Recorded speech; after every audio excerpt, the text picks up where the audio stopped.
నమస్తే. Welcome to Andhra Prabha. Borugadda Anil వ్యవహారం ఆంధ్రప్రదేశ్ రాజకీయాలలో, సోషల్ మీడియా రాజకీయ ప్రచారంలో, చట్టపరమైన వ్యవస్థలో విస్తృత చర్చకు దారితీసిన అంశంగా మారిపోయింది. ఇప్పటి వరకు అందుబాటులో ఉన్న సమాచారం ఆధారంగా ఒక విశ్లేషణ చేసే ప్రయత్నం చేద్దాం.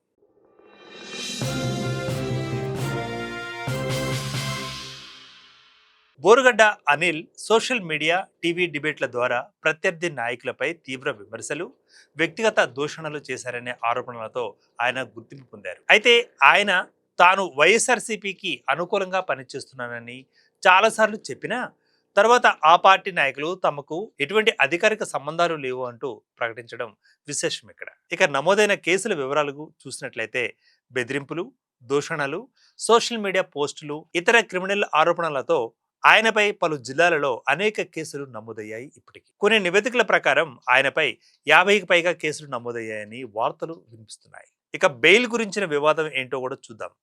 తన తల్లి అనారోగ్యాన్ని కారణంగా చూపుతూ మధ్యంతర బెయిల్ పొందిన తర్వాత సమర్పించిన వైద్య పత్రాలపై పోలీసులు పలు అనుమానాలను వ్యక్తం చేశారు. ఈ వ్యవహారంలో వైద్యుడి వాంగ్మూలాన్ని నమోదు చేయాలని ఏపీ హైకోర్టు కూడా ఆదేశించింది. ఇక అరెస్టులు, రిమాండ్లు వీటిని పరిశీలించినట్లయితే పలు కేసులలో ఆయనను పోలీసులు అరెస్టు చేసి రిమాండ్కి పంపిన ఘటనలున్నాయి.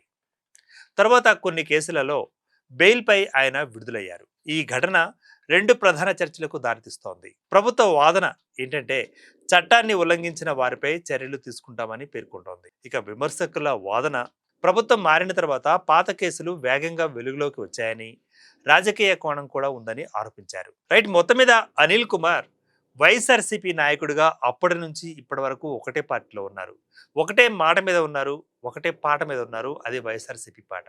అయితే తనను అంతగా నమ్మించిన కారకులు ప్రస్తుతం తనతో కాదని తెగదెంపులు చేసుకున్నారని ఆయన ఇటీవల కాలంలో ఒక చిన్న ఇష్యూ కూడా అవడం మనం ఏపీ రాజకీయాల్లో ప్రస్ఫుటంగా చూడొచ్చు. అయితే అంతగా మారిన అంటే వైఎస్ఆర్సీపీ నాయకుల మీద ఇప్పుడు ఆయన ఆరోపణలు చేసే స్థాయికి దిగజారారు. అంటే తన కోసం ఏమీ చేయకుండా అన్ని పార్టీ కోసమే, మరీ ముఖ్యంగా జగన్ గారి కోసమే, జగన్ గారి భక్తుడుగా ఆయన ఇంతకాలం చలామణి అయ్యారు.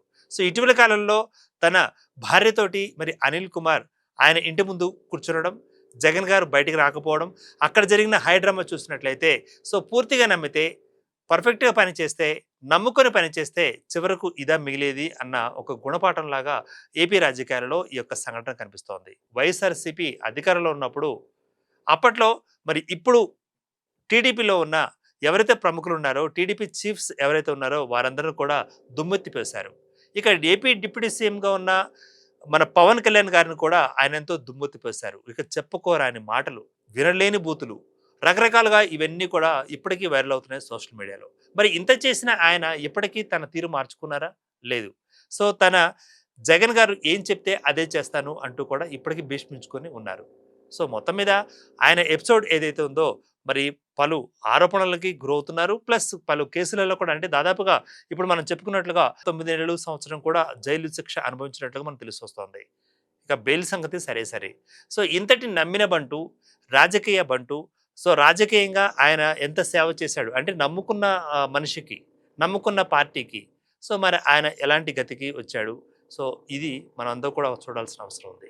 సో ఏపీ రాజకీయాలలో నమ్ముకున్న పార్టీని మరి నమ్ముకున్న వ్యక్తిని సో ఆధారంగా చేసుకొని ఇట్లా ప్రవర్తిస్తే ఇన్ని కేసులు పడతాయా అంటూ కూడా ఆయన ఇప్పటికీ అంటున్న మాట. మొత్తం మీద అనిల్ వ్యవహారం అనేది రాజకీయంగా దుమారాన్ని రేపుతోంది. మరీ ముఖ్యంగా అప్పట్లో అంటే వైఎస్ఆర్సీపీ అధికార పక్షంలో ఉన్న రోజులలో ప్రతిపక్షంలో ఉన్న టీడీపీ ఇప్పుడు కాస్త మరి రివర్స్ అయింది. అంటే వీళ్ళు ప్రతిపక్షంలోకి వచ్చారు, అంటే వైఎస్ఆర్సీపీ వాళ్ళు ప్రతిపక్షంలోకి వచ్చారు. ప్రతిపక్ష హోదా ఇంకా ఆథరైజ్డ్గా అయితే రాలేదు. ఆ విషయం కూడా గుర్తు చేసుకోవాలి. సో ప్రతిపక్షంలోకి వీళ్ళు వచ్చారు, అధికార పక్షంలోకి టీడీపీ వాళ్ళు వచ్చారు. సో ఈ టైంలో కూడా కాస్త నోరు జాగ్రత్త చేసుకుంటే కాస్త మంచిదేమో అని చాలామంది ఆయనకి సన్నిహితులు కూడా చెప్పారు. కానీ సో అదే దూకుడు, అదే మాట్లాడడం, అదే రెచ్చిపోవడం, అదే ఉన్మాదంగా వ్యాఖ్యలు చేయడం కూడా ఇప్పటికీ కొనసాగుతూనే ఉంది. అయినా ఇంత చేస్తున్నా కూడా ఆయన ఇంటి పార్టీ, ఆయన సొంత ఇంటి పార్టీ లేదా ఆయన మరి జగన్ గారి యొక్క నమ్మిన బంటుగా మరి ఇప్పటికీ పేరుగాంచారు కాబట్టి అనేక డిబేట్లలో, అనేక కార్యక్రమాల్లో కూడా వారి అపోజిషన్స్ వాళ్ళని దుమ్మెత్తిపోశారు కాబట్టి మరి ఈరోజు అనుభవిస్తున్నారు అని అనుకోవాలా? సో మొత్తం మీద ఈ సంఘటన మీద మీ యొక్క అభిప్రాయాన్ని కామెంట్ చేయండి.